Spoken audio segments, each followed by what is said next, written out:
But as we've progressed with neuromuscular science, we've looked at joint health, we've looked at how your brain talks and communicates to your muscles. We are now realizing that that's a very outdated approach.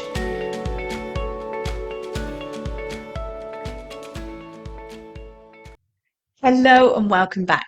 Now, if you're watching this on the Total Somatics YouTube channel, please could you like, share, subscribe and press the notification bell so whenever I release an episode, you find out very quickly. And I share that with you because obviously looking at the information with YouTube, there are many people that watch these episodes that aren't subscribed. And I'd love you to subscribe because for that reason, you will be able to get this information quickly. And again, all that information is so important for our current and future health and well-being. Now, today's episode, I want to carry on from the previous episode. And before, I mentioned how clinical somatic movement came into my life because somebody, a professional cyclist, told me all about it and how he used it to address his back pain because his surgeon or his doctor over in Europe had said to him, avoid stretching and practice pandiculation. And I had no idea many years ago what that was. So as a result of he showing me pandiculations, I went away, I used them, and it changed my life on many, many levels. Not only did it deal with my bursitis that I had in my left shoulder, but it was so powerful because for the first time I was working gently, but this was a really powerful change in my neuromuscular system that I thought I need to actually do more.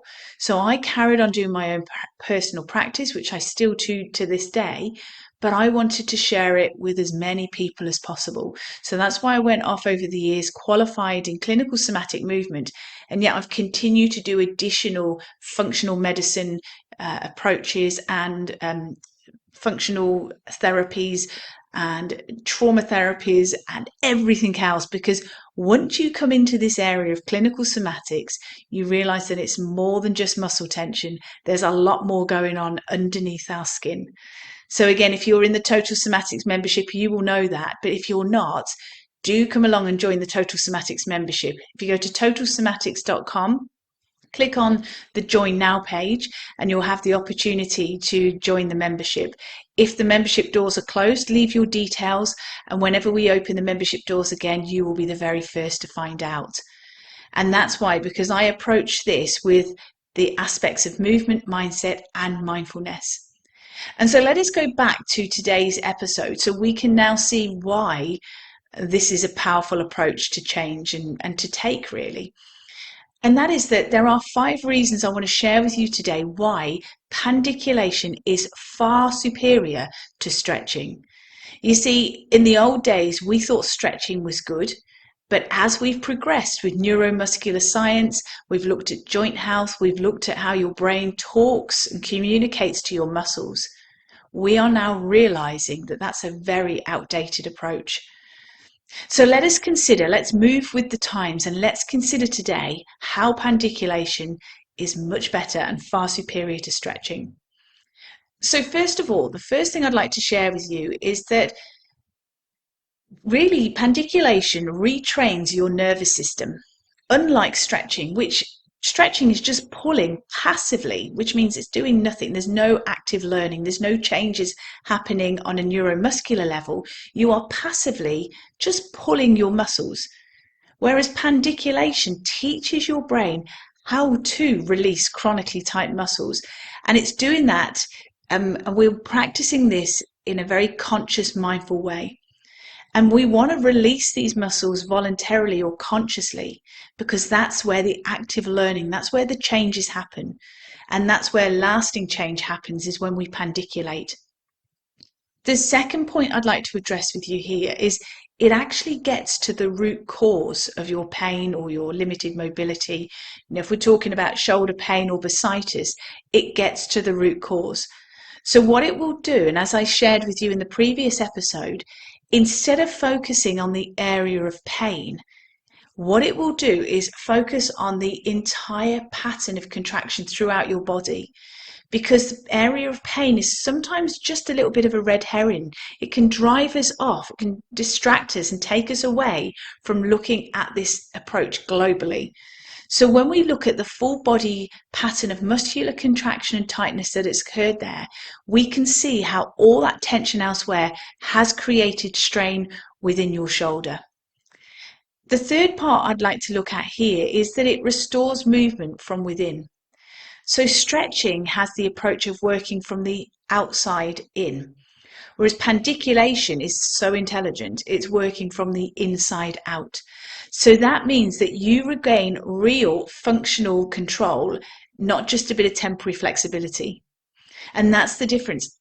In my clinical practice here in Adelaide, for instance, I see so many yoga teachers, I see so many dancers and gymnasts.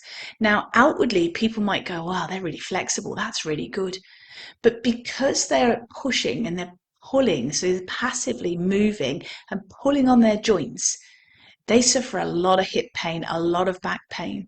They get a lot of tears, a lot of injuries, and a lot of tendinitis as well, because they are pulling and they are going against what their neuromuscular system is saying. And that's what's really powerful when you work in this area and you see I see so many people clinically. I've seen thousands of people over nearly 25 years now, next year, 25 years of clinical practice. You can see that there's more than just a flexibility, because there can be people that are very flexible, but that's a health condition in itself. It's hypermobility. So they don't have a capacity to understand where that end range of movement is. They're more likely to dislocate joints, for instance. So we're looking at proper functional control and movement of the muscle. We want your muscle to know when to contract and when to relax at the appropriate time. We want a healthy amount of tone and tension within your muscles, but not chronic tension that starts to impact your body and increase your pain levels.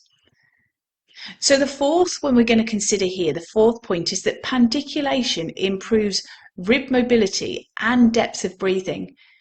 Because many of us have very rigid ribs, we don't really have a great deal of movement happening through our ribs. And as a result of this, it starts to limit the freedom and the range of movement that we have within our shoulders. And as a result of that, because our shoulders and our ribs are impacted, we have very shallow breathing. So that affects, on an oxygenation level within our body, it affects everything, gas exchange, all sorts of issues. And so when we use pandiculation, we will release this rigidity in your ribs and will improve your shoulder movement. And again, in this situation, it will improve many other things, but we're considering in this episode about chronic shoulder pain and bursitis. And the fifth and final point I want to share with you here is that pandiculation will help to reduce joint compression. So pandiculation will reduce joint compression. And that's because we are reducing chronic muscular tension. So you see, pandiculation will decompress the joint space. And what that will do is it will allow inflamed tissues to actually have a chance to heal and rest. Because if you consider what has been the approach until now, before you did pandiculation, what happens with your shoulder? What happens if you've got bursitis or just chronic pain? If you keep pulling with a stretch on a passive muscle, if you just pull, it's going to make your muscles restrict and pull against that and resist. And then you'll create more tension because of that stretch reflex, which I explained in the previous episode. So that will tighten the joint more. And then that actually will create more of a stress response. It increases cortisol in your body, and that leads to even more inflammation.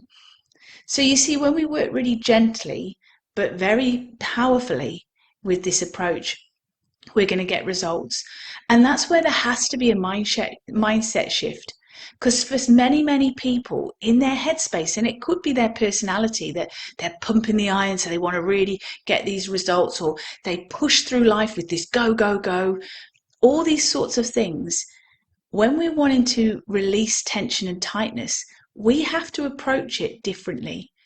If we keep trying to pull and forcefully go with our ego of where we want that muscle to go, how elaborate we want a pose to be, how we want to do a big stretch, we're allowing our ego to take over from the innate, intelligent process that we have between our brain and our body, brain and body, which is the process of pandiculation. We've been pandiculating since we were in the womb. But because of life and stress and habits and rituals, we've allowed that practice just to disappear in our life.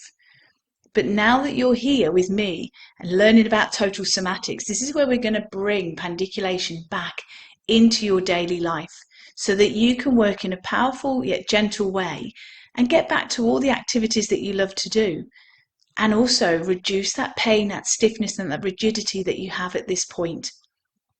So remember, when we're looking at things generally, if you're struggling with bursitis or chronic pain, it can really get you down. I know, I've been there. I know how it feels. But what I want to reassure you today is your body isn't broken. It isn't broken. So we take that mindset out straight away. What we want to do is reframe and understand that this is really a situation at the moment where you're holding on to a pattern of movement and tension that's been developed and learned over the time. And yet when I'm with you with total somatics, I'm going to give you tools and techniques and mindset shifts and mindfulness techniques too, to release that chronic muscular tension. You're going to improve your posture, increase your mobility. You're going to develop total somatic mindfulness. When you can sense and feel these things, when you become aware of them, and I'd like to teach you that, then you can make those changes. And remember, we are working from the inside out. So that's where lasting change happens, when we work from the inside out. And there's that expression, you don't know what you don't know. And so this may be the first time you've heard this information, or maybe you've heard it a few times, but there's a resistance inside thinking, this possibly can't work. How can you work gently and get results? I'm used to this mindset or the societal approach of stretch, stretch, stretch. Yet again, that's a societal approach. It's not a neuromuscular science approach. We want to see what can we do to work smart and intelligently with our body. How can we get longevity in our muscles and joints without, again, creating additional stress on them or stressing our nervous system? And that's where I'd love you to join me. So if you go to totalsomatics.com, click on the Join Now page, you'll have the opportunity to join the Total Somatics membership. If at this point the Total Somatic membership doors are closed, please leave your details in that little box on the Join Now page. And as soon as we open the doors, you will be notified immediately. The reason that they'll be closed from time to time is because I want to fully focus on the members within the membership. And also then when I open them, we can bring you in and then we can start to focus on your approach. And so that's what my entire goal is focused on, is delivering and bringing good quality and good value to people within the Total Somatics membership. So I'd love you to join me whenever you can in the future. It would be absolutely wonderful to see you. So until next time, I'm going to send you all my love, all my very best wishes, and take care. See you soon. Bye. Thank you for joining me today. If you've enjoyed this episode, please leave a rating and also forward this on to somebody you know will benefit. To learn more about pain relief, plus how to improve your health and well-being, go to totalsomatics.com. Until next time, take care.